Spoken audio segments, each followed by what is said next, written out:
Last week, Microsoft had one of their big developer event. It's called Build, happens once a year, and it happened last week. The speaker in this particular talk is Andrej Karpathy, who, if you're a longtime member here, we've watched a number of his videos back when he was a graduate student getting his PhD at Stanford under Fei Li, I believe it was his advisor.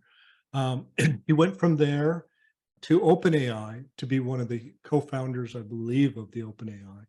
And then he left there and went to Tesla, where he was head of AI for about 4-ish, 5-ish years. So I understand he's now back working with the OpenAI team. And he's just an excellent resource. If you ever go to his YouTube channel, he has some really great videos on there. So if you want to learn about some of the models and things like that, that he's created, I strongly recommend it. This talk is on kind of the state of GPT, and he really talks, it's probably not as technical as some of our talks have been. He's not going to go through a lot of code, but he's going to talk a lot about a process that if you want to use GPT, how would you use it? Where are they going with it? Where are some of the rough edges, things like that? And he knows he's speaking to a developer audience, so he doesn't sugarcoat a lot of the things when he'll say, when things don't work right, and I wouldn't go there and I'd go here instead, and I'd follow this path if that's what you want, if you're going to be building your models, which is what we all want to do. So I thought it was an excellent talk, and we'll watch that. Standard rules apply. If you're new to the group, we don't have to get through this tonight. In fact, we may not. If anybody has a question, just say, hey, wait, stop. I want to ask a question, or just say, just raise your hand, whatever you do. Usually saying something works better because we're all watching. We'll stop, we'll discuss it. And if we don't get through it, we'll pick up next week where we left off. Okay, with that, any questions, comments before we get started? Okay, well, my job is over now, at least the hard part of it. I now just have to press the go button here. And yeah, Ted just put something. If you have questions and things that you might want to put them in the chat so that if we get a big buildup of them, we can, go through them one by one. Okay? Cool.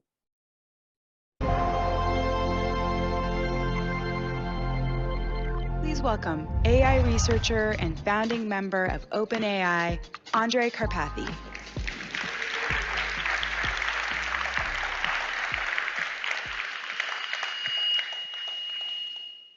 Hi, everyone. I'm happy to be here to tell you about the state of GPT and more generally about the rapidly growing ecosystem of large language models. So I would like to partition the talk into two parts. In the first part, I would like to tell you about how we train GPT assistants. And then in the second part, we are going to take a look at how we can use these assistants effectively for your applications.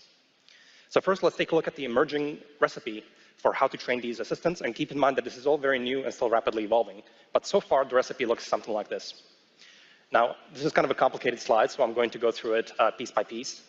But roughly speaking, we have 4 major stages: pre-training, supervised fine-tuning, reward modeling, reinforcement learning, and they follow each other serially. Now, in each stage, we have a data set that powers that stage. We have an algorithm that, for our purposes, will be a objective for training a neural network. And then we have a resulting model. And then there's some notes on the bottom. So the first stage we're going to start with is the pre-training stage.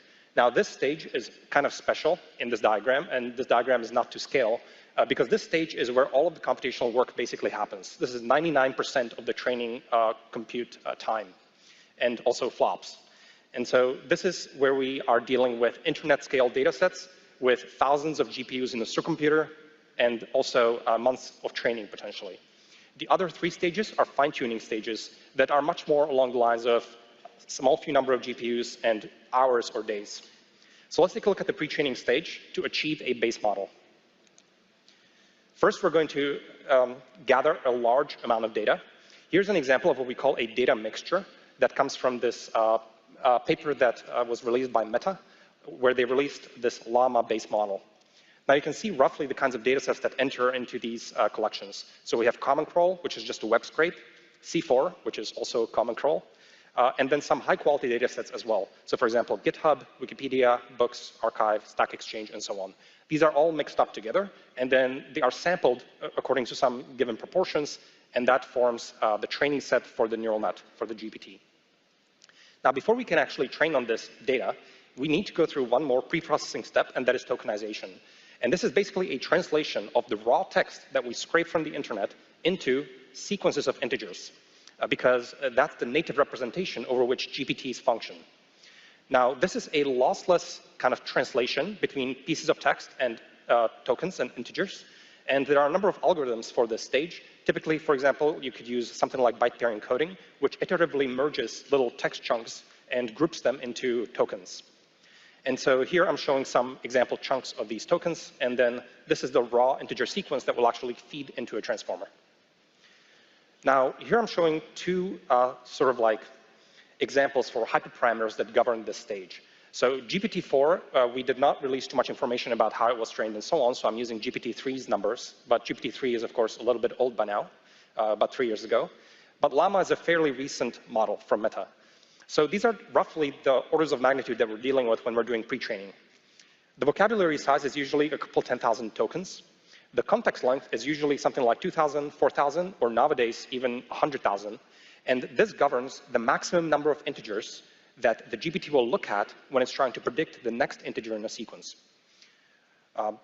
You can see that roughly the number of parameters is, say, 65 billion for Llama. Now, even though Llama has only 65B parameters compared to GPT-3's 175 billion parameters, Llama is a significantly more powerful model.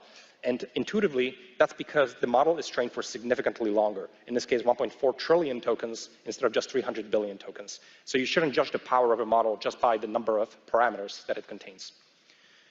Below, I'm showing some tables of rough hyperparameters that typically go into specifying the transformer neural network. So the number of heads, the dimension size, number of layers, and so on.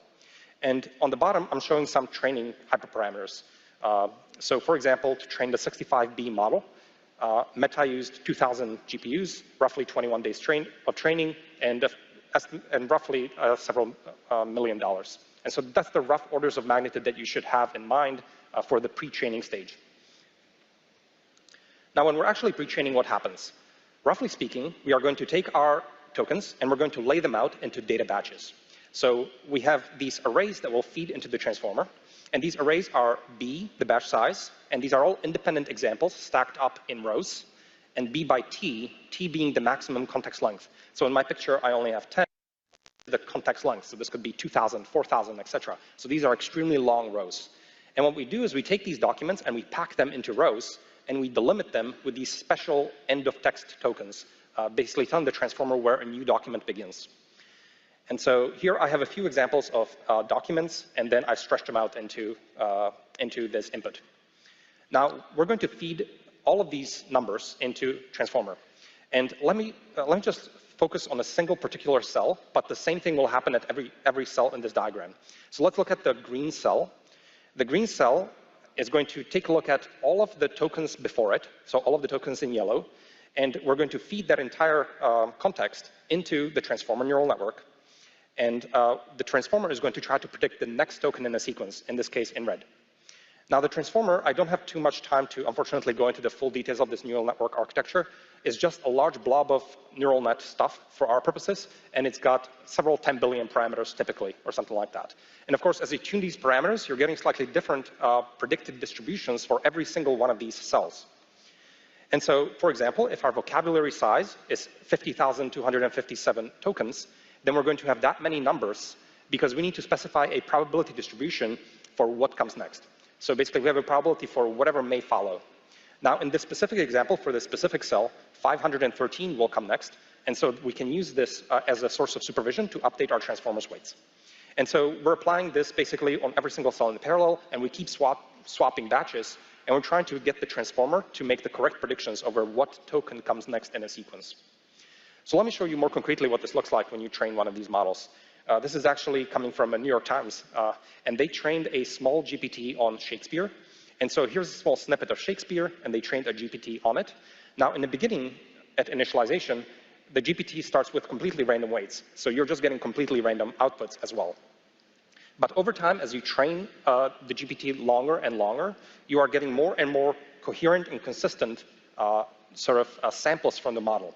And the way you sample from it, of course, is you predict what comes next, you sample from that distribution, and you keep feeding that back into the process, and you can basically sample large sequences. And so by the end, you see that the transformer has learned about words and where to put spaces and where to put commas and so on. And so we're making more and more consistent predictions over time. These are the kinds of plots that you're looking at when you're doing model pre-training. Effectively, we're looking at the loss function over time as you train, and low loss means that our transformer is predicting the correct, is giving a higher probability to the correct next integer in a sequence. Now, what are we going to do with this model once we've trained it after a month? Well, the first thing that we noticed, the field, is that these models basically, in the process of language modeling, learn very powerful general representations, and it's possible to very efficiently fine-tune them for any arbitrary downstream task you might be interested in. So as an example, if you're interested in sentiment classification, the approach used to be that you collect a bunch of positives and negatives, and then you train some kind of an NLP model for that.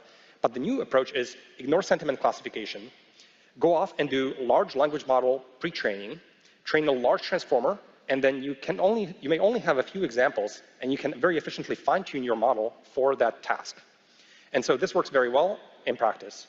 And the reason for this is that basically the transformer is forced to multitask a huge amount of tasks in the language modeling task, because just in terms of predicting the next token, it's forced to understand a lot about the structure of the text and all the different concepts therein.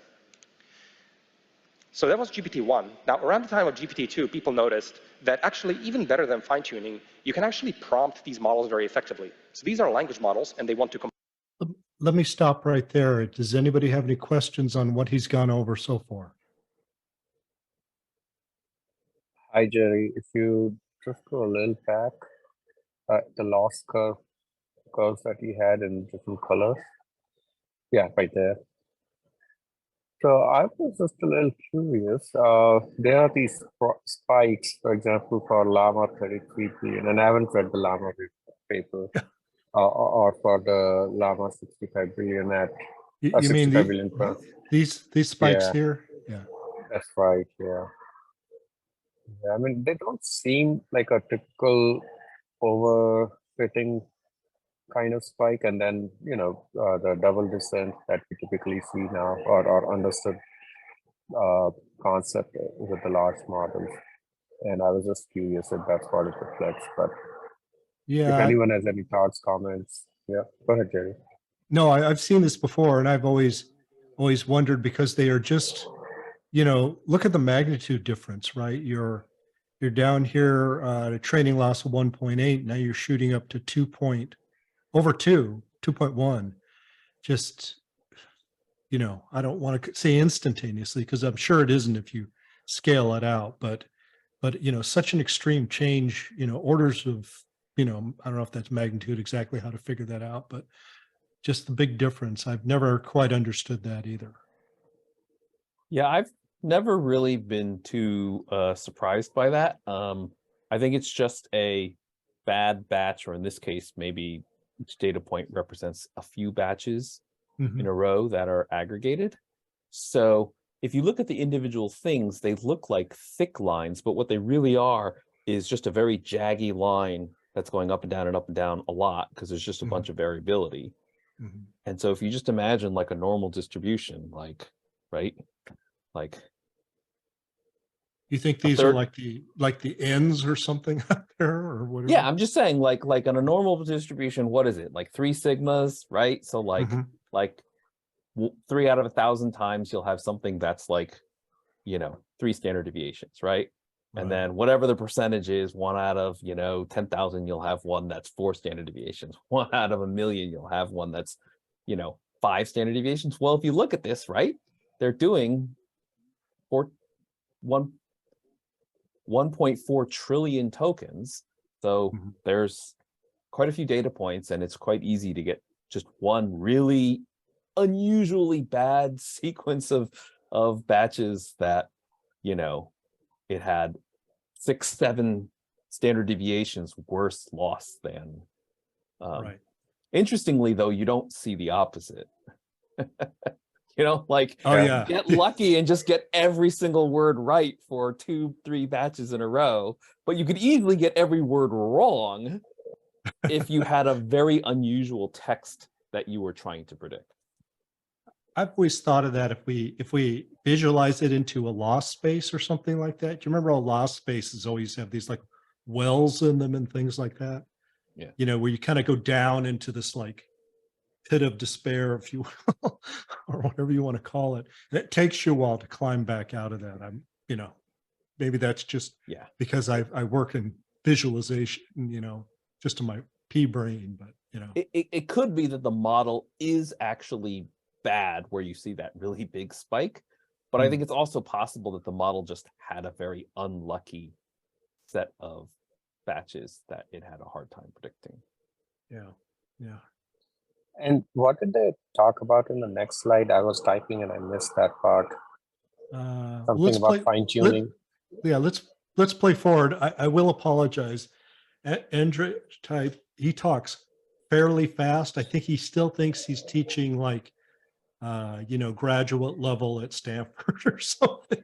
Sometimes like I thought you put it at 1.25 or 1.5 speed. No, I didn't. He does this. You know, I've watched a number of his lectures and I've always wondered what his students, you know, must be looking like. Are their eyes like, oh my gosh, you know, or glazed over or something like that. But anyway, let me play forward and you tell me where to stop, okay? Don't have to stop. I mean, I just didn't listen it carefully, so I was asking if someone can summarize, but that's okay. You can continue playing then. Thank you, Jerry. Okay. Can we just continue from here, or do you want me to? I'm okay with that. I don't know about others. Yeah, that's fine. We have time, Jerry. Okay. Low loss means that our transformer is predicting the correct, is giving a higher probability to the correct next integer in a sequence. Now, what are we going to do with this model once we've trained it after a month? Well, the first thing that we noticed, the field, is that these models basically, in the process of language modeling, learn very powerful general representations, and it's possible to very efficiently fine-tune them for any arbitrary downstream task you might be interested in. So as an example, if you're interested in sentiment classification, the approach used to be that you collect a bunch of positives and negatives, and then you train some kind of an NLP model for that. But the new approach is ignore sentiment classification, go off and do large language model pre-training, train a large transformer, and then you may only have a few examples, and you can very efficiently fine-tune your model for that task. And so this works very well in practice. And the reason for this is that basically the transformer is forced to multitask a huge amount of tasks in the language modeling task, because just in terms of predicting the next token, it's forced to understand a lot about the structure of the text and all the different concepts therein. So that was GPT-1. Now, around the time of GPT-2, people noticed that actually, even better than fine-tuning, you can actually prompt these models very effectively. So these are language models, and they want to complete documents. So you can actually trick them into performing tasks just by arranging these fake documents. So in this example, for example, we have some passage, and then we sort of like do QA, QA, QA. This is called a few-shot prompt. And then we do Q. And then as the transformer is trying to complete the document, it's actually answering our question.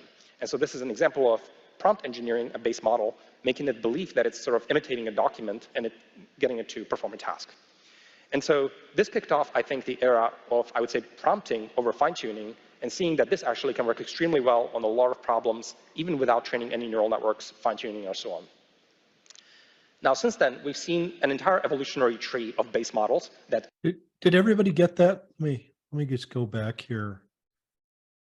So yeah, I was also wanting to stop there too. Yeah. Okay. So here's the context, right? All this stuff about what is it? Swedish Kennel Club, whatever, blah, blah, blah, blah, blah. And so based on that, he then says, he puts in, I think he puts in this stuff. How old is Catherine? He puts in 54. And then he says, he asks another question, where does she live? And then waits for the model to fill that in. Kind of, so saying, you know, hey model, you should have gone back here when you saw how I went back here to how old is Catherine, and it said, you know, oh, you know, it picked it out here, and then you should now be able to figure out where does she live and be able to find the answer Catherine and Tom live in Sweden. So That makes- Jerry, let me contrast this with computer vision, where we still do fine tuning.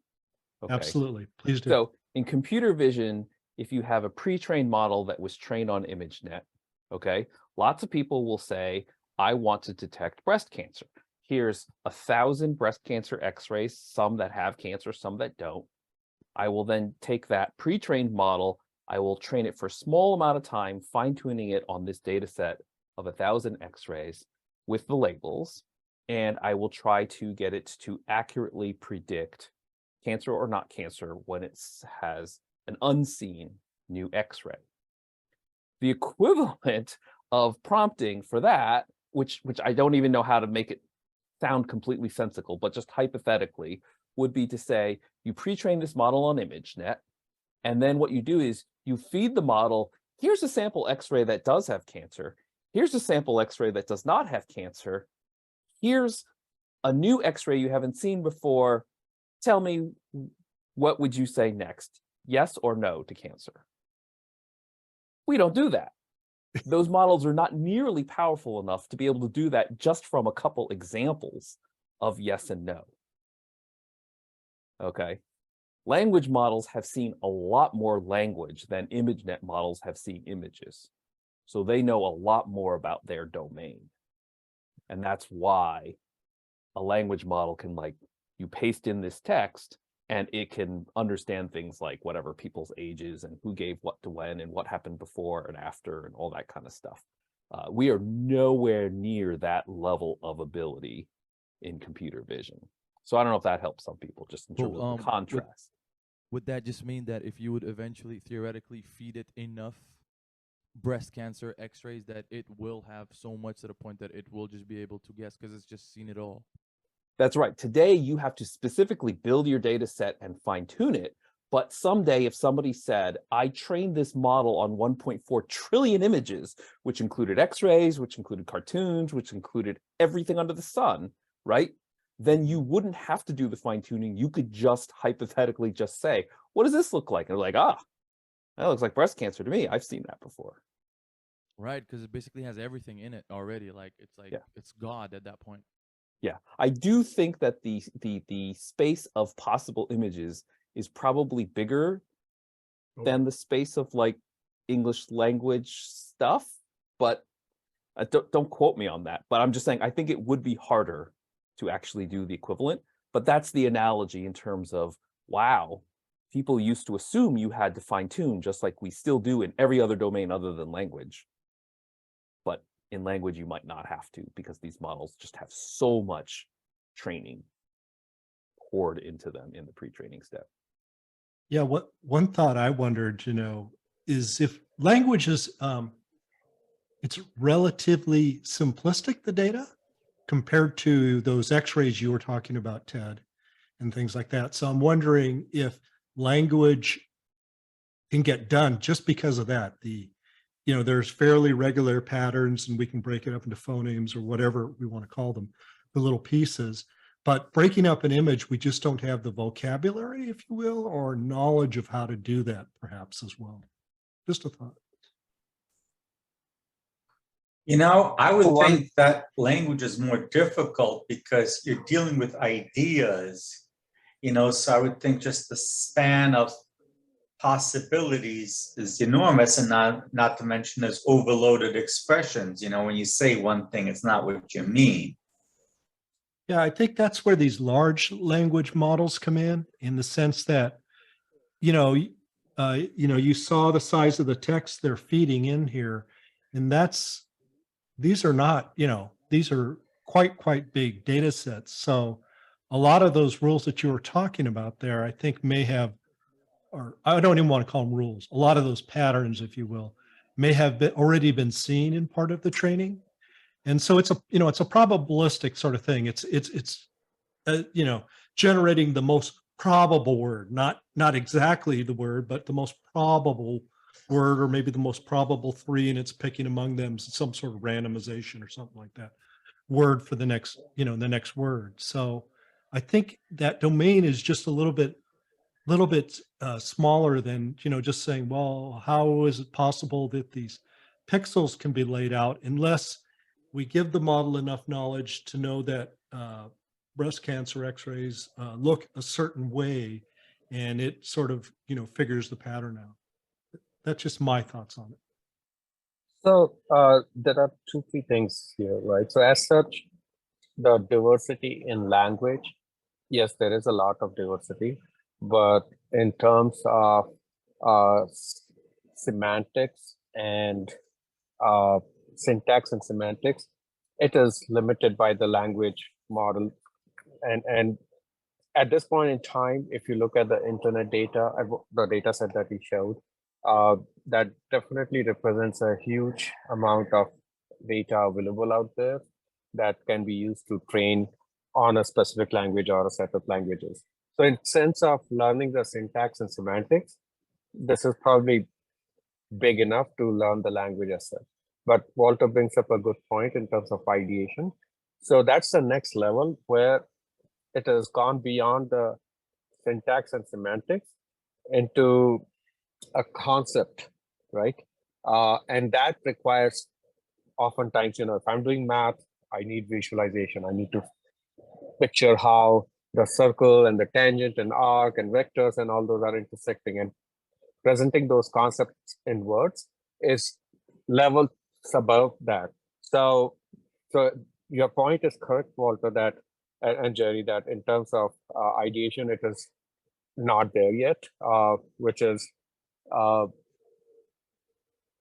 don't know how to kind of put that, like what's the in the level of intelligence or the categories of intelligence, where does that fall? But as far as predicting the next word based on the syntax and semantics and making sure it's consistent in that regard, it will do fine, as long as it's not trying to chase a new or a novel concept or kind of a complex concept. An example would be, I know I've been a big fan of Bing GPT and Khan Migo and other products that I have touted quite a number of times at this forum and other forums as well. But after using it for a month or two, I can clearly see that it keeps falling apart here and there. And this is GPT-4 based models or products based on that. My sons are using Khan Migo all the time, and now I'm a little worried that sometimes they may, concepts like the definitions and all, it will give fine and it can test you for that. But when it creates the problems, I don't know what it thought of the circle and the tangent and secant, and that's what my older son is doing. And he comes and asks me, I cannot solve it. I do not understand what I'm saying. And then we tell it that, well, this seems to be wrong. And then the first thing it does is, I apologize, you're right. So we are finding a lot of issues like that. So that's as far as I understand on or my take on the language side is images. While so just like concept and ideas in language can be difficult, images by themselves represent concepts and ideas. And therefore, a generic solve everything model like LLMs to whatever levels has been and will always be hard, in my opinion. But fine-tuning and specificity of what domains you want to apply it to, they can start doing better. But even then, the example that Ted and others talked about, let's say the cancer slides or the cancer scans, sometimes there is a lot of noise itself in the images, and yes, some of these diffusion models, they are trying to come up with way to learn from even with the noise in there, but still, there is still maybe it is doing as good as the radiologist, but each one of those specific sub-use cases that a radiologist will look at and say, well, this is going on, and this is going on, and this is going on. Like, they can tell 10 different things. You would need 10 different models as of now, even for within that domain, if you may. I think Grant also mentioned about pixel to pixel or next pixel generation. I think there is a. All right, so Dave, I'm sorry, I'm going to kind of something, yeah.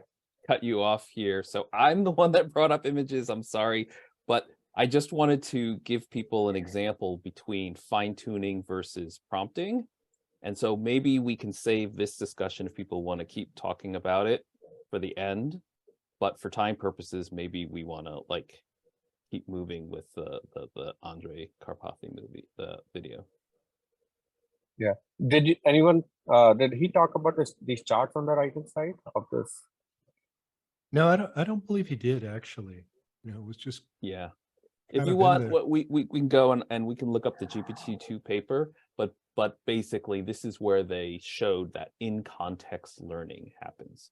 That Right. based on text that it's seen earlier, you can ask it questions and it will be able to answer based on text that it's seen, independent of what it was trained on, where, you know, we did gradient descent and we updated weights. There's no weight update when you just have the, 1, 2, 3, 4 paragraphs before Q1 and Q2, right? No weight updates. It's just that it's seen that text. So that is something pretty powerful that they saw in GPT-2 that it could do. Does that make sense? Okay, I'm going to hit the play button if everybody's cool with that. No, I'm going to click the play icon, I guess, instead of it. And so this is an example of prompt engineering a base model, making it believe that it's sort of imitating a document and getting it to perform a task. And so this kicked off, I think, the era of, I would say, prompting over fine-tuning, and seeing that this actually can work extremely well on a lot of problems, even without training any neural networks, fine-tuning, or so on.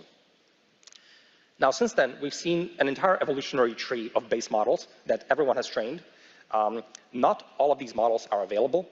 For example, the GPT-4 base model was never released. The GPT-4 model that you might be interacting with over API is not a base model, it's an assistant model, and we're going to cover how to get those in a bit. GPT-3 base model is available via the API under the name DaVinci, and GPT-2 base model is available even as weights on our GitHub repo. But currently the best available base model probably is the Llama series from Meta, although it is not commercially licensed. Now, one thing to point out is base models are not assistants. They don't want to answer to, they don't want to make answers to your questions. They just want to complete documents. So if you tell them, write a poem about the bread and cheese, it will just, it will answer questions with more questions. It's just completing what it thinks is a document. However, you can prompt them in a specific way for base models that is more likely to work. So as an example, here's a poem about bread and cheese. And in that case, it will autocomplete correctly. You can even trick base models into being assistants. And the way you would do this is you would create like a specific few-shot prompt that makes it look like there's some kind of a document between a human and assistant, and they're exchanging sort of information. And then at the bottom, you sort of put your query at the end, and the base model will sort of like condition itself into being like a helpful assistant and kind of answer. But this is not very reliable and doesn't work super well in practice, although it can be done. So instead, we have a different path to make actual GPT assistants, not just base model document completers. And so that takes us into supervised fine-tuning. So in the supervised fine-tuning stage, we are going to collect small but high-quality data sets. And in this case, we're going to ask human contractors to gather data of the form prompt and ideal response. And we're going to collect lots of these, typically tens of thousands or something like that. And then we're going to still do language modeling on this data. So nothing changed algorithmically. We're just swapping out a training set. So it used to be internet documents, which is a high quantity, low quality, for basically QA prompt response kind of data. And that is low quantity, high quality. So we still do language modeling, and then after training, we get an SFT model. And you can actually deploy these models, and they are actual assistants, and they work to some extent. Let me show you what an example demonstration might look like. So here's something that a human contractor might come up with. Here's some random prompt. Can you write a short introduction about the relevance of the term monopsony or something like that? And then the contractor also writes out an ideal response. And when they write out these responses, they are following extensive labeling documentations, and they're being asked to be helpful, truthful, and harmless. And there's labeling instructions here. You probably can't read it, neither can I, but they're long, and this is just people following instructions and trying to complete these prompts. So that's what the data set looks like, and you can train these models, and this works to some extent.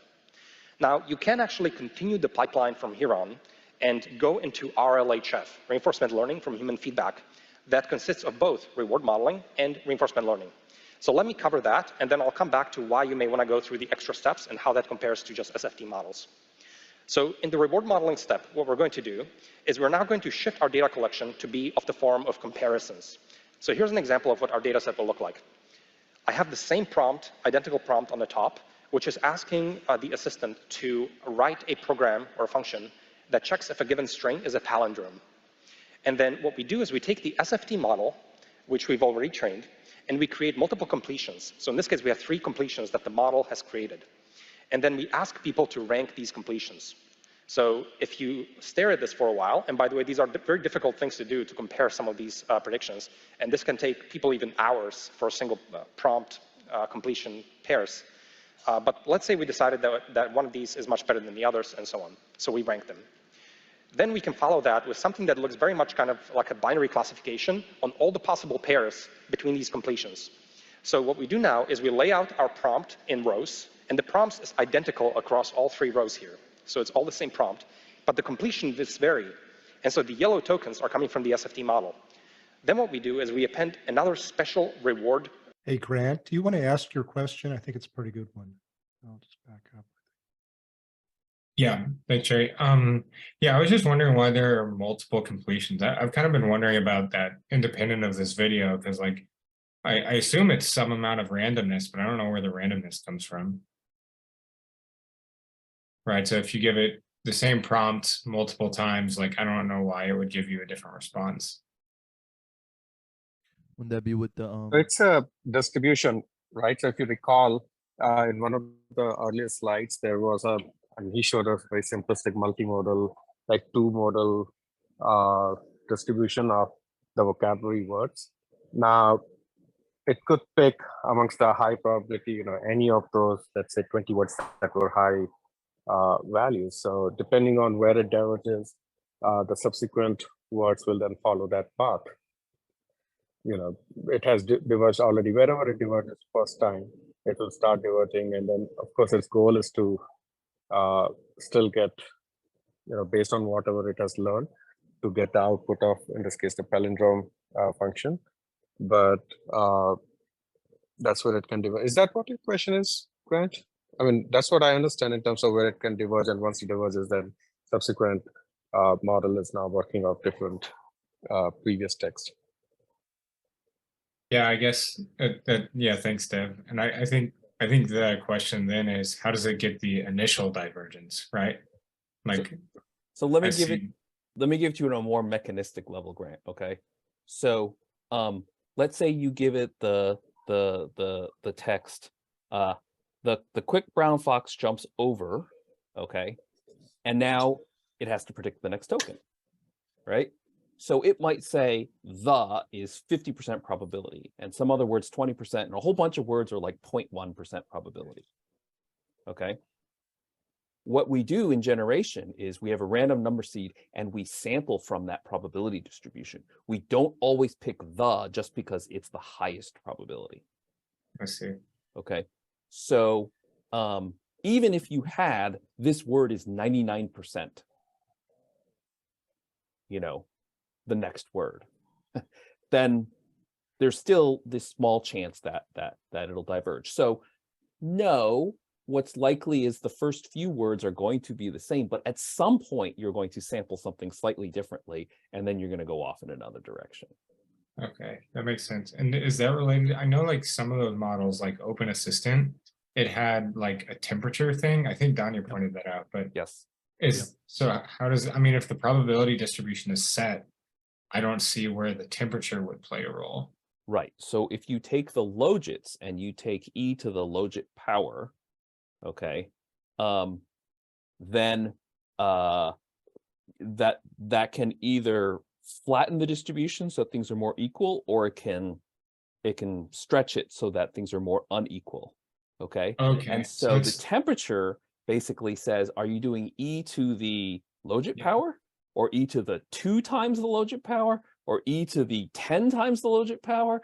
And then you can imagine that if you use 10 versus 0.1, you're going to have very different effects of either making the numbers much more similar or much more diverse. When you make them diverse, that's the high temperature that causes sorry, when you make them more diverse, that's the low temperature that causes you to almost always pick the same word over and over and over again. When you make them more equal, that's the high temperature that everything looks pretty close. And so now your odds of sampling a different word become much greater. Okay, yeah, that makes a lot of sense. So it's like you said logit, like there's lots of different ways to do that, right? You know, like softmax is another example, but there's like a parameter in there somewhere that converts everything to a probability distribution. And that's the thing the temperature is. Yeah. Yeah, and it's just that when we say softmax, we usually mean e to the 1 times whatever your input Yeah, power. I'm with you. But yeah. there's actually a thing you can multiply your input by a constant before, and that is typically called temperature, or it's represented by the Greek letter tau. Got it. Yeah, thanks everybody. I appreciate it. And of course, And one way to it- relate the temperature is the entropy. You know, so if there's high entropy, which means there is high temperature, that means everything is probable, right? Because in high temperature, entropy is very high, and you'll end up picking any of those words, for example. And if the temperature is low, you're controlling the entropy and you're making it very sharp in terms of your distribution model. So I mean, that correlation of temperature and why it's called temperature is how to kind of remember it without thinking about the formula. Yeah, that makes sense. Yeah, thanks, Deb. That was really good explanation. I've always wondered where the temperature came from. All right, I'm going to move on. Thanks, Jerry. Completion pairs. But let's say we decided that one of these is much better than the others and so on. So we rank them. Then we can follow that with something that looks very much kind of like a binary classification on all the possible pairs between these completions. So what we do now is we lay out our prompt in rows, and the prompt is identical across all 3 rows here. So it's all the same prompt, but the completion is vary. And so the yellow tokens are coming from the SFT model. Then what we do is we append another special reward readout token at the end, and we basically only supervise the transformer at this single green token. And the transformer will predict some reward for how good that completion is for that prompt. And so basically it makes a guess about the quality of each completion. And then once it makes a guess for every one of them, we also have the ground truth, which is telling us the ranking of them. And so we can actually enforce that some of these numbers should be much higher than others and so on. We formulate this into a loss function, and we train our model to make reward predictions that are consistent with the ground truth coming from the comparisons from all these contractors. So that's how we train our reward model. And that allows us to score how good a completion is for a prompt. Once we have a reward model, we can't deploy this because this is not very useful as an assistant by itself, but it's very useful for the reinforcement learning stage that follows now. Because we have a reward model, we can score the quality of any arbitrary completion for any given prompt. So what we do during reinforcement learning is we basically get, again, a large collection of prompts, and now we do reinforcement learning with respect to the reward model. So here's what that looks like. We take a single prompt, we lay it out in rows, and now we use the SFT, basically the model we'd like to train, which is initialized at SFT model, to create some completions in yellow. And then we append the reward token again, and we read off the reward according to the reward model, which is now kept fixed. It doesn't change anymore. And now the reward model tells us the quality of every single completion for these prompts. And so what we can do is we can now just basically apply the same language modeling loss function, but we're currently training on the yellow tokens, and we are weighing the language modeling objective by the rewards indicated by the reward model. So as an example, in the first row, the reward model said that this is a fairly high scoring completion. And so all of the tokens that we happened to sample on the first row are going to get reinforced, and they're going to get higher probabilities for the future. Conversely, on the second row, the reward model really did not like this completion, -1.2. And so therefore, every single token that we sampled in that second row is going to get a slightly higher probability for the future.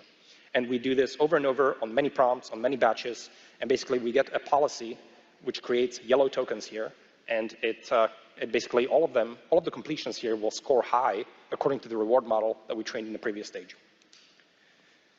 So that's how we train, that's what the RLHF pipeline is. Now, and then at the end, you get a model that you could deploy. And so, as an example, ChatGPT is an RLHF model. But some other models that you might come across, like, for example, the Kuna 13B and so on, these are SFT models. So we have base models, SFT models, and RLHF models And that's kind of like the state of things there.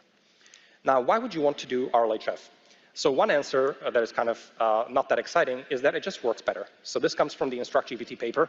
According to these experiments a while ago now, these PPO models are RLHF, and we see that they are basically just preferred in a lot of comparisons when we give them to humans. So humans just prefer basically tokens that come from RLHF models compared to SFT models, compared to base model that is prompted to be an assistant. And so it just works better. But you might ask why? Why does it work better? And I don't think that there's a single like amazing answer that the community has really like agreed on. But I will just offer one reason potentially. And it has to do with the asymmetry between how easy computationally it is to compare versus generate. So let's take an example of generating a haiku. Suppose I ask a model to write a haiku about paperclips. If you're a contractor trying to give training data, then imagine being a contractor collecting basically data for the SFT stage. How are you supposed to create a nice haiku for a paperclip? You might just not be very good at that. But if I give you a few examples of haikus, you might be able to appreciate some of these haikus a lot more than others. And so judging which one of these is good is a much easier task. And so basically, this asymmetry makes it so that comparisons are a better way to potentially leverage yourself as a human and your judgment to create a slightly better model. Now, RLHF models are not strictly an improvement on the base models in some cases. So in particular, we've noticed, for example, that they lose some entropy.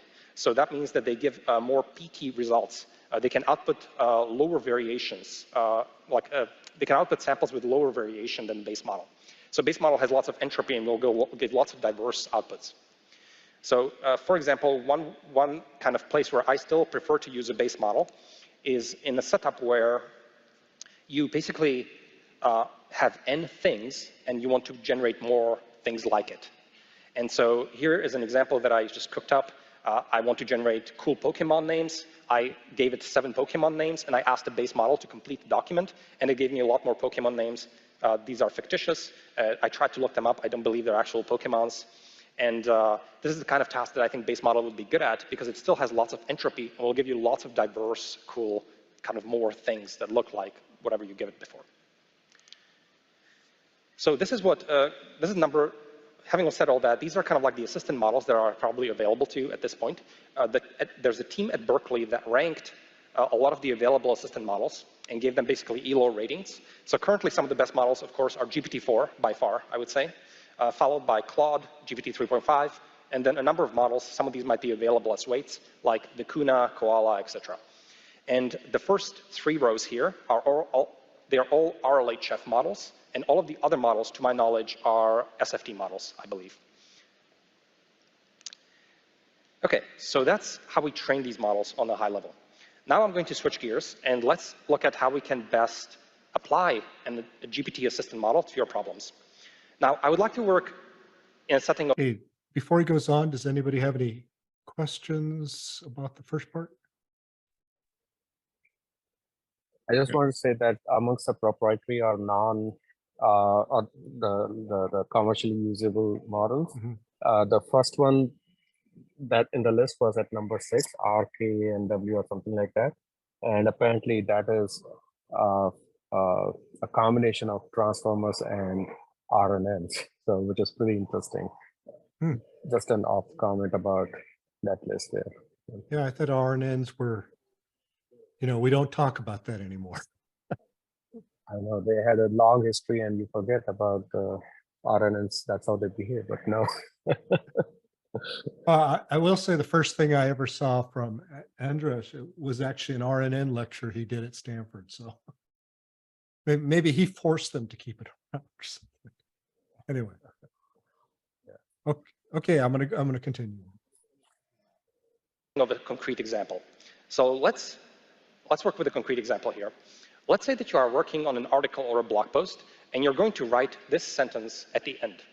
California's population is 53 times that of Alaska. So for some reason, you want to compare the populations of these 2 states. Think about the rich internal monologue and tool use and how much work actually goes computationally in your brain to generate this one final sentence. So here's maybe what that could look like in your brain. Okay, for this next step, let me let me compare these 2 populations. Okay, first I'm going to obviously need to get both of these populations. Now, I know that I probably don't know these populations off the top of my head. So I'm kind of like aware of what I know or don't know of my self-knowledge, right? So I do some tool use, and I go to Wikipedia, and I look up California's population and Alaska's population. Now I know that I should divide the two, but again, I know that dividing 39.2 by 0.74 is very unlikely to succeed.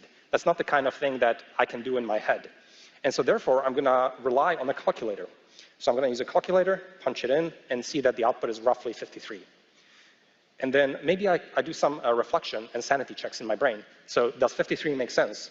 Well, that's quite a large fraction, but then California is the most populous state, so maybe that looks okay. So then I have all the information I might need, and now I get to the sort of creative portion of writing. So I might start to write something like, California has 53x times greater, and then I think to myself, that's actually like really awkward phrasing. So let me actually delete that, and let me try again. And so as I'm writing, I have this separate process almost inspecting what I'm writing and judging whether it looks good or not. And then maybe I delete, and maybe I reframe it, and then maybe I'm happy with what comes out. So basically, long story short, a ton happens under the hood in terms of your internal monologue when you create sentences like this. But what does a sentence like this look like when we are training a GPT on it? From GPT's perspective, this is just a sequence of tokens. So a GPT, when it's reading or generating these tokens, it just goes chunk, chunk, chunk, chunk, chunk. And each chunk is roughly the same amount of computational work for each token. And these transformers are not very shallow networks. They have about 80 layers of reasoning, but 80 is still not like too much. And so this transformer is going to do its best to imitate, but of course, the process here looks very, very different from the process that you took. So in particular, in our final artifacts, in the data set that we create and then eventually feed to LLMs, all of that internal dialogue is completely stripped. And unlike you, the GPT will look at every single token and spend the same amount of compute on every one of them. And so you can't expect it to actually you can't expect it to sort of do too much work per token. So, and also in particular, basically these transformers are just like token simulators. So they don't know what they don't know. Like they just imitate the next token. They don't know what they're good at or not good at. They just tried their best to imitate the next token. They don't reflect in the loop. They don't sanity check anything. They don't correct their mistakes along the way by default. They just sample token sequences. They don't have separate inner monologue streams in their head, right? They're evaluating what's happening. Now, they do have some sort of cognitive advantages, I would say, and that is that they do actually have very large fact-based knowledge across a vast number of areas because they have, say, several 10 billion parameters. So that's a lot of storage for a lot of facts. And they also, I think, have a relatively large and perfect working memory. So whatever fits into the context window is immediately available to the transformer through its internal self-attention mechanism. And so it's kind of like perfect memory, but it's got a finite size. But the transformer has a very direct access to it. And so it can like losslessly remember anything that is inside its context window. So that's kind of how I would compare those two. And the reason I bring all of this up is because I think to a large extent, prompting is just making up for this sort of cognitive difference between these two kind of architectures, like our brains here and LLM brains. You can look at it that way almost. So here's one thing that people found, for example, works pretty well in practice. Especially if your tasks require reasoning, you can't expect the transformer to do too much reasoning per token. And so you have to really spread out the reasoning across more and more tokens. So for example, you can't give the transformer a very complicated question and expect it to get the answer in a single token. There's just not enough time for it. These transformers need tokens to think, quote unquote, I like to say sometimes. And so this is some of the things that work well. You may, for example, have a few-shot prompt that shows the transformer that it should like show its work when it's answering a question. And if you give a few examples, the transformer will imitate that template, and it will just end up working out better in terms of its evaluation. Additionally, you can elicit this kind of behavior from the transformer by saying, let's think step by step, because this conditions the transformer into sort of like showing its work. And because it kind of snaps into a mode of showing its work, it's going to do less computational work per token. And so it's more likely to succeed as a result, because it's making slower reasoning over time. Here's another example. This one is called self-consistency. Hey, is anybody, this is the first time I've ever seen this thing, let's think step by step. Has anybody seen that before? Yeah, I've seen that, Jerry. It's a reasonably common prompting strategy. Oh, okay. Again, I for more guess- complex stuff. So if you're asking it to write a paragraph advertising your new website, it's not typical, right? But if Mhm. you're asking it to try and calculate, think something, then you probably want it to explicitly show like that Show inner your work monologue kind of thing. time type stuff, right? Talk out Yeah. loud like you're in a job interview, right? Mhm. Talk out loud, and then you're going to disregard at the end of the day all the intermediate talk out loud stuff. You just want the stuff that's at the very end, but you're Sure. letting it. Yeah. Yeah, but it's a kind of a show your work type thing, right? So, all right, thank you. There Well, is like a a six paper that result. released, or there's something that OpenAI just released today, and I have been kind of actually looking into how it can, not looking, but at least following up anything on mathematical reasoning or in context of Carnegie and uh, other scenarios. And there is a paper that released today that actually talks about how the mathematical reasoning and output improves tremendously if they have something of a reflection paper that we did, something of that kind of work. So I don't know if it is exactly chain of thought internally when they do reflection, or they, all these things that you talked about, maybe they are coming into, they are researching about it, but Mhm. a lot of these things are being talked about in, some form or the other here and there. And they are not using, we talked about tool former, right? Where the thought of using a third-party tool to do some of these calculations. They are not doing anything like that. Is that correct? They don't do it, but there are these other layers on top that are being built, Mhm. and there is a set of, basically a stack getting formed. I don't, like Pinecone, like a vector database plus LangChain kind of agent plus GPT-4 plus something else. Just like how we used to have the web stack software stack, LAMP or Sure. something in the past, right? Mhm. So something similar people are talking about now. And as of today, I saw a lot of posts on LinkedIn, deeplearning.ai from Andrew. He has several courses that he's releasing on GPT-4 based, the Soul stack based, how to use it in making your own products using the Soul stack. So Oh, okay. lot of activity happening around in that area. But per se, this is more like a platform. Internally, they are using it with a plugin model, right? So once you do that in ChatGPT, you can say, hey, I want to use these 2 or 3 plugins, and then ask it a query. I'm assuming behind the scenes it's doing some of that. But GPT-4 per se does not do that. It has to be some layering on top of it that will do it. Okay. Thanks. Because it's making slower reasoning over time. Here's another example. This one is called self-consistency. We saw that we had the ability to start writing, and then if it didn't work out, I can try again, and I can try multiple times, and maybe select the one that worked best. So in these kinds of approaches, you may sample not just once, but you may sample multiple times, and then have some process for finding the ones that are good, and then keeping just those samples, or doing a majority vote, or something like that. So basically, these transformers in the process, as they predict the next token, just like you, they can get unlucky, and they could sample a not a very good token, and they can go down sort of like a blind alley in terms of reasoning. And so, unlike you, they cannot recover from that. They are stuck with every single token they sample, and so they will continue the sequence even if they even know that this sequence is not going to work out. So give them the ability to look back, inspect, or try to basically sample around it. Here's one technique also. You could, it turns out that actually LLMs, they know when they've screwed up. So as an example, say you ask the model to generate a poem that does not rhyme. And it might give you a poem, but it actually rhymes.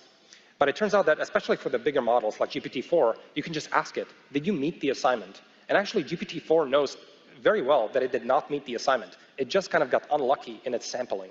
And so it will tell you, no, I didn't actually meet the assignment. Here, let me try again. But without you prompting it, it doesn't even, it doesn't know it doesn't know to revisit and so on. So you have to make up for that in your prompts. You have to get it to check. If you don't ask it to check, it's not going to check by itself. It's just a token simulator. I think more generally, a lot of these techniques fall into the bucket of what I would say recreating our system 2. So you might be familiar with the system 1, system 2 thinking for humans. System 1 is a fast automatic process, and I think kind of corresponds to like an LLM just sampling tokens. And system 2 is the slower, deliberate planning sort of part of your brain. And so this is a paper actually from just last week, because this space is pretty quickly evolving. It's called Tree of Thought. And in Tree of Thought, the authors of this paper propose maintaining multiple completions for any given prompt. And then they are also scoring them along the way and keeping the ones that are going well, if that makes sense. And so a lot of people are like really playing around with kind of prompt engineering to basically bring back some of these abilities that we sort of have in our brain for LLMs. Now, one thing I would like to note here is that this is not just a prompt. This is actually prompts that are together used with some Python glue code, because you actually have to maintain multiple prompts, and you also have to do some tree search algorithm here to like figure out which prompt to expand, etc. So it's a symbiosis of Python glue code and individual prompts that are called in a while loop or in a bigger algorithm. I also think that there's a really cool parallel here to AlphaGo. AlphaGo has a policy for placing the next stone when it plays Go, and this policy was trained originally by imitating humans. But in addition to this policy, it also does Monte Carlo tree search.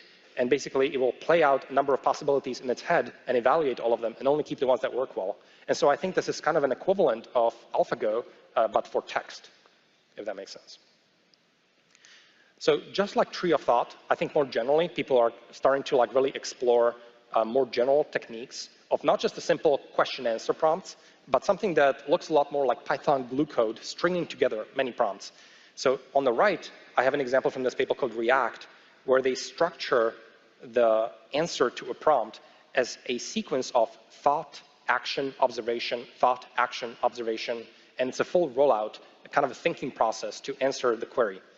And in these actions, the model is also allowed to tool use. On the left, I have an example of AutoGPT. And now AutoGPT, by the way, is a project that I think got a lot of hype recently. But I think I still find it kind of inspirationally interesting. It's a project that allows an LLM to sort of keep a task list and continue to recursively break down tasks. And I don't think this currently works very well, and I would not advise people to use it in practical applications. I just think it's something to generally take inspiration from in terms of where this is going, I think, over time. So that's kind of like giving our model system 2 thinking. The next thing that I find kind of interesting is this following sort of, I would say, almost psychological quirk of LLMs, is that LLMs don't want to succeed. They want to imitate. You want to succeed, and you should ask for it. So what I mean by that is when transformers are trained, they have training sets. And there can be an entire spectrum of performance qualities in their training data. So for example, there could be some kind of a prompt for some physics question or something like that, and there could be a student solution that is completely wrong, but there can also be an expert answer that is extremely right. And transformers can't tell the difference between like they know about low quality solutions and high quality solutions, but by default, they want to imitate all of it because they're just trained on language modeling. And so at test time, you actually have to ask for a good performance. So in this example, in this paper, they tried various prompts, and let's think step by step was very powerful because it sort of like spread out the reasoning over many tokens. But what worked even better is let's work this out in a step-by-step way to be sure we have the right answer. And so it's kind of like conditioning on getting a right answer, and this actually makes the transformer work better because the transformer doesn't have to now hedge its probability mass on low-quality solutions, as ridiculous as that sounds. And so basically, feel free to ask for a strong solution. Say something like, you are a leading expert on this topic. Pretend you have IQ 120, etc. But don't try to ask for too much IQ, because if you ask for an IQ of like 400, you might be out of data distribution. Or even worse, you could be in data distribution for some like sci-fi stuff, and it will start to like take on some sci-fi like role-playing or something like that. So you have to find like the right amount of IQ. I think it's got some U-shaped curve there. Next up, as we saw, when we are trying to solve problems, we know what we are good at and what we're not good at, and we lean on tools computationally. You want to do the same potentially with your LLMs. So in particular, we may want to give them calculators, code interpreters, and so on, the ability to do search. And there's a lot of techniques for doing that. One thing to keep in mind, again, is that these transformers by default may not know what they don't know. So you may even want to tell the transformer in the prompt, you are not very good at mental arithmetic. Whenever you need to do very large number addition, multiplication, or whatever, instead use this calculator. Here's how you use the calculator. Use this token combination, et cetera, et cetera. So you have to actually spell it out because the model by default doesn't know what it's good at or not good at necessarily, just like you and I might be.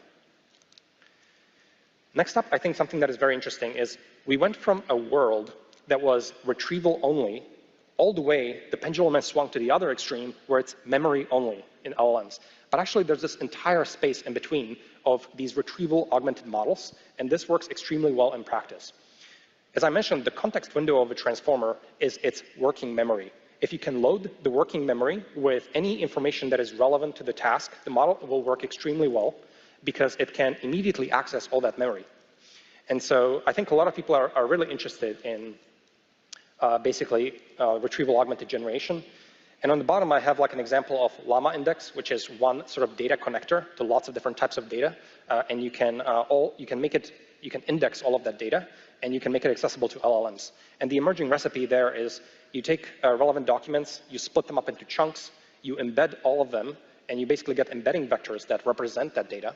You store that in the vector store, and then at test time, you make some kind of a query to your vector store, and you fetch chunks that might be relevant to your task, and you stuff them into the prompt, and then you generate. So this can work quite well in practice. So this is, I think, similar to when you and I solve problems. You can do everything from your memory, and transformers have very large and extensive memory, but also it really helps to reference some primary documents. So whenever you find yourself going back to a textbook to find something, or whenever you find yourself going back to documentation of a library to look something up, the transformers definitely want to do that too. You have some memory over how some documentation of a library works, but it's much better to look it up. So the same applies here. Next, I wanted to briefly talk about constrained prompting. I also find this very interesting. This is basically techniques for forcing a certain template in the outputs of LLMs. So guidance is one example from Microsoft, actually. And here we are enforcing that the output from the LLM will be JSON. And this will actually guarantee that the output will take on this form because they go in and they mess with the probabilities of all the different tokens that come out of the transformer, and they clamp those tokens. And then the transformer is only filling in the blanks here. And then you can enforce additional restrictions on what could go into those blanks. So this might be really helpful. And I think this kind of constraint sampling is also extremely interesting. I also wanted to say a few words about fine-tuning. It is the case that you can get really far with prompt engineering, but it's also possible to think about fine-tuning your models. Now, fine-tuning models means that you are actually going to change the weights of the model. It is becoming a lot more accessible to do this in practice, and that's because of a number of techniques that have been developed and have libraries for very recently. So for example, parameter-efficient fine-tuning techniques like LoRa make sure that you're only training small, sparse pieces of your model. So most of the model is kept clamped at the base model, and some pieces of it are allowed to change, and this still works pretty well empirically, and makes it much cheaper to sort of tune only small pieces of your model. It also means that because most of your model is clamped, you can use very low precision inference for computing those parts because they are not going to be updated by gradient descent, and so that makes everything a lot more efficient as well. And in addition, we have a number of open sourced high quality based models. Currently, as I mentioned, I think Llama is quite nice, although it is not commercially licensed, I believe, right now. Some things to keep in mind is that basically fine-tuning is a lot more technically involved. It requires a lot more, I think, technical expertise to do right. It requires human data contractors for data sets and or synthetic data pipelines that can be pretty complicated. This will definitely slow down your iteration cycle by a lot. And I would say on a high level, SFT is achievable because it is just you're continuing the language modeling task. It's relatively straightforward. But RLHF, I would say, is very much research territory and is even much harder to get to work. And so I would probably not advise that someone just tries to roll their own RLHF implementation. These things are pretty unstable, very difficult to train, not something that is, I think, very beginner-friendly right now, and is also potentially likely also to change pretty rapidly still. So I think these are my sort of default recommendations right now. I would break up your task into two major parts. Number one, achieve your top performance, and number two, optimize your performance, in that order. Number one, the best performance will currently come from GPT-4 model. It is the most capable model by far. Use prompts that are very detailed. They have lots of task contents, relevant information and instructions. Think along the lines of what would you tell a task contractor if they can't email you back? But then also keep in mind that a task contractor is a human and they have inner monologue and they're very clever, etc. LLMs do not possess those qualities. So make sure to think through the psychology of the LLM almost and cater prompts to that. Retrieve and add any relevant context and information to these prompts. Basically refer to a lot of the prompt engineering techniques. Some of them I've highlighted in the slides above, but also this is a very large space, and I would just advise you to look for prompt engineering techniques online. There's a lot to cover there. Experiment with few-shot examples. What this refers to is you don't just want to tell, you want to show whenever it's possible. So give it examples of everything. That helps it really understand what you mean, if you can. Experiment with tools and plugins to offload tasks that are difficult for LLMs natively. And then think about not just a single prompt and answer, think about potential chains and reflection and how you glue them together and how you could potentially make multiple samples and so on. Finally, if you think you've squeezed out prompt engineering, which I think you should stick with for a while, look at some potentially fine-tuning a model to your application, but expect this to be a lot more slower and involved. And then there's an expert fragile research zone here, and I would say that is RLHF, which currently does work a bit better than SFT, if you can get it to work. But again, this is pretty involved, I would say. And to optimize your costs, try to explore lower capacity models or shorter prompts and so on. I also wanted to say a few words about the use cases in which I think LLMs are currently well suited for. So in particular, note that there's a large number of limitations to LLMs today. And so I would keep that definitely in mind for all your applications. Models, and this, by the way, could be an entire talk, so I don't have time to cover it in full detail. Models may be biased, they may fabricate, hallucinate information, they may have reasoning errors, they may struggle in entire classes of applications, they have knowledge cutoffs, so they might not know any information above, say, September 2021.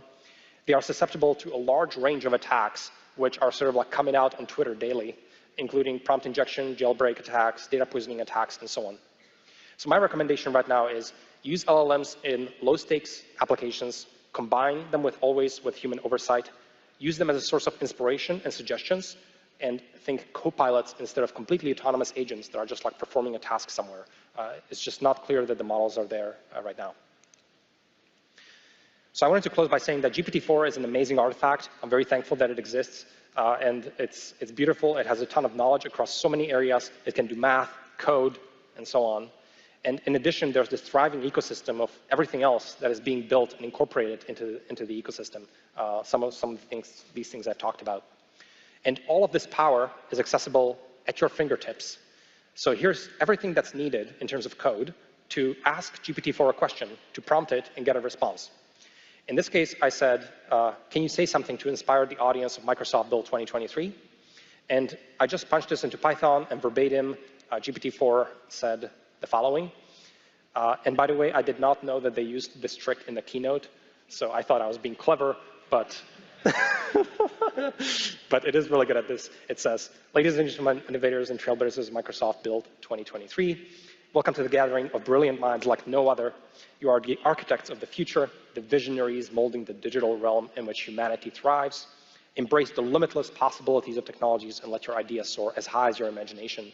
Together, let's create a more connected, remarkable, and inclusive world for generations to come. Get ready to unleash your creativity, canvas the unknown, and turn dreams into reality.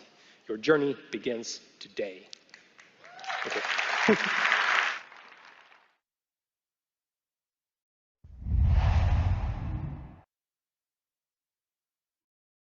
Okay, let's see here if I can.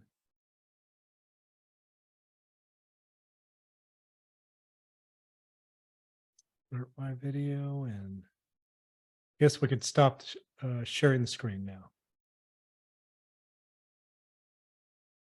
Okay, what everybody think? Thank you, Jerry. That was cool. Yeah, it's good that, you know, as he was going through that laundry list to the back, I kind of went, Yeah, we talked about that in our group. We talked about this. Group. Talked about this. So I think, you know, thanks to this group and all the wonderful people in it, we've, you know, we've been able to cover a lot of these things, and at least to be somewhat familiar with them. I can't say I won't say I'm an expert in them. Maybe some of you guys are, but I'm not. So I just think, you know, when I saw this talk and watched, like, I don't know, I just kind of watched it at 10x or something like that, and I went, oh, this is a really good one. We got to watch this. So hope you guys thought so too. And I have to say that, you know, this reward model that he talked about, getting those 1.2 or minus 0.2, I think he probably ran his talk through GPT-4 and got the highest reward for how he could squeeze that whole amount of information that we have covered in so many meetups. And of course, many a times repeated over multiple or continued over multiple meetups in 40 minutes talk. That was super amazing.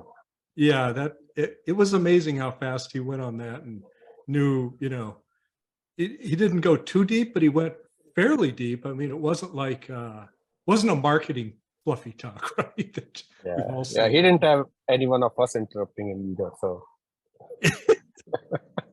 yeah, I did notice he didn't take any questions, but you know, you there in the back, you one of those 2,000 people out there, you know. Oh. So his I think Janet has a question, so I'll just pause there. Yeah, Janet. Yeah, so I was just wondering, does anybody see an overlap? Yeah, you're kind of dropping out here. Yeah. Sorry, I posted my question. My audio there you go. might be bad. Yeah. Yeah, you're much better than whatever you did. Oh, okay. I think few shot as such. If maybe I'll just repeat the question that you have in the chat, right? Yeah. If people can hear it more clearly. But does anyone see some overlap between few shot learning and chain of thought? So chain of thought is more like step by step breaking down a problem into sub steps, and few shot is giving some examples. Could be more than one, could be 5 examples, but could be very simple set of questions and the corresponding answers, kind of instructing it, not only the instruction, but an example of how to do it. Chain of thought may, and in all likelihood, does come with at least one example. When I say one example, you know, where it is giving the steps or not. Sometimes maybe could be even more. So there is some overlap, but I don't know if you just ask it, hey, go. And I think it does that. I have tried that with GPT-4, where instead of giving it an example, I just tell it, hey, break down your problem and do it in steps. Then it will go and try to do it in steps rather than just give you the answer. So while there is some overlap, if you give an example, which makes it much easier and much better, especially if it has never seen that kind of problem before in its training. But if it's a common niche problem and you still want it to do step by step, you can prompt it to do chain of thought without giving them examples also. Yeah, thanks, Dev. You know, I was also thinking in terms of like, can you think of, you know, few shot takes you all the way, if you will, right? You give few examples and you take it all the way with the example. With the chain of thought, with each thought that you're stitching, you're kind of taking it further and further along. And, you know, the model could look at those as disparate things, potentially, right? And so it's kind of like few shot, but with different pieces of information, something like that. And anyway, I was just thinking maybe there's some overlap between the two. So one thing I would say, Jayanth, is that there's sort of 2 things that you can do in your prompt, okay? You can do, I don't know the right labels for these things, but you can do explicit things, and you can do sort of like meta things. So an example of explicit is, here is this long Wikipedia entry on some mathematical concept. I've read it 5 times and I still don't understand it. Okay. You can paste that in, and then you can say, hey, can you explain to me why equation 4 is, or whatever, your question is, right? And so you've just sort of explicitly given it a chunk of information that you want it to operate on. And so FewShot is working in that realm. So if you remember, he had an example that said, give me a poem that doesn't rhyme, and it accidentally gave him a poem that did rhyme. If you said, give me a poem that doesn't rhyme, for example, and you give it one poem that doesn't rhyme, and you give it a second example that doesn't rhyme, and then you say, now you give me the poem that doesn't rhyme, the odds that it messes up are much, much, much lower. Okay? So these are all examples that are sort of in the explicit realm. But the other interesting thing is in the meta realm, where you say, pretend you have an IQ of 120, or answer my question and only give me high quality answers, or mathematically correct answers, or those kinds of things. In that case, you're not explicitly defining, you're not showing it explicitly what does a person with an IQ of 120 look like. You're accessing, it has to have this meta understanding of what does it mean to be an expert? What does it mean to have a high IQ? What does it mean to show good answers, or whatever, right? So I see those two different kinds of prompting techniques both being used, and they can be used together. But that's where chain of thought is a little bit more in, especially that zero shot of let's just think step by step. You didn't actually explain what step by step was. You didn't show it step by step. You just told it, and it knew enough to say, oh, okay, this is what I'm going to do when you tell me to do that. So I don't know if that's helpful, just thinking of like those two broad categories of different prompting strategies. That's great. I think that's a great distinction, so I guess the jailbreaking, a lot of it is in the meta realm, maybe, where you're asking it to do things that are not specifically task oriented, but that's a great distinction. And actually the initial system prompt is in the meta realm. You are a helpful assistant. You should not use profanity.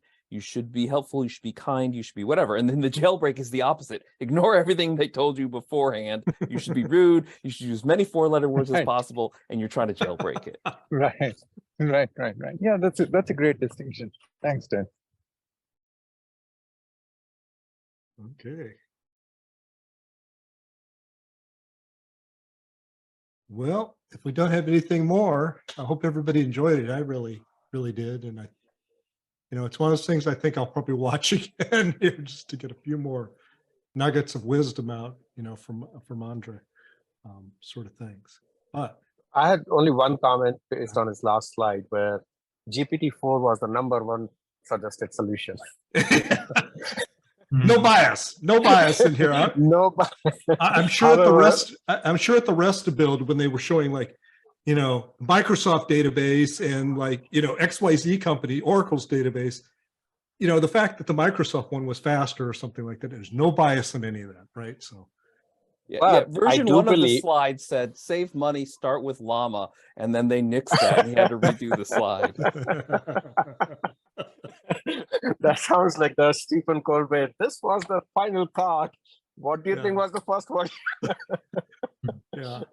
But I have to say, I would, after watching this, I'm a little bit inspired more to play with some of these other models, like llama and things like that. And just to, kind of go a little to the next level, where you start actually doing more training itself and start beating on it a little bit more. So one comment that you made in the last slide, and if you're done with the meeting, I'll just, we can stop recording, and if people have to drop off, that's fine, because it's 8:03. But I had a comment on the last slide where he specifically along GPT-4 as the #1 solution, and that may make sense for a lot of folks out there, because trying to download, fine tune, collecting the data set, refining, that's a lot of work as such, and typically only an enterprise can afford to do it, not as your pet project maybe. But even within an enterprise, when he mentioned that trying to do that can result in some instability, I don't know if if companies have been trying to do that with the previous generation pipelines, which were not based off LLMs, whether that is a specific issue or not. And in particular, if you already have a fine-tuned model which has been trained with RLHF and a smaller model, like this MPTs, there's a new one from Mosaic or somewhere that it came out. That's already RLHF trained, is fine-tuned, and performs pretty good. So all I have to do is to use the same data set that I was using for my prior pipelines, and now use it for for fine-tuning this new smaller model. And some of the results that, at least one result that I've seen out there from one company which actually went ahead and published it, they beat GPT-4 pretty easily. However, the flip side of it is, if you look at the main output of Build conference, is these 200 plus startups that are connecting with GPT-4, and they're moving from their prior generation pipeline to GPT-4 based pipeline. And they may be paying a lot of money, of course, and will be paying a lot of money till either they figure out that the best is to fine tune a smaller model, or maybe for their use case, they are okay to pay that extra cost to OpenAI. But we'll see how it evolves. It's very interesting times. Yeah. If I can make an analogy to that, one thing I tell beginning people in machine learning is that if you have a problem and you do a thought experiment, find an expert and ask them to solve your problem, right? So if it's like, I want to detect forest fires from satellite images. If you found an expert on satellite images and they could say, you're like, yeah, I looked at that image and I could see that there's smoke there and there's whatever, then it's theoretically doable with machine learning. But if you go and you say, yeah, I want to predict the stock price for Microsoft stock for the next 180 days, and you go to a financial expert and they're like, I can't really do that.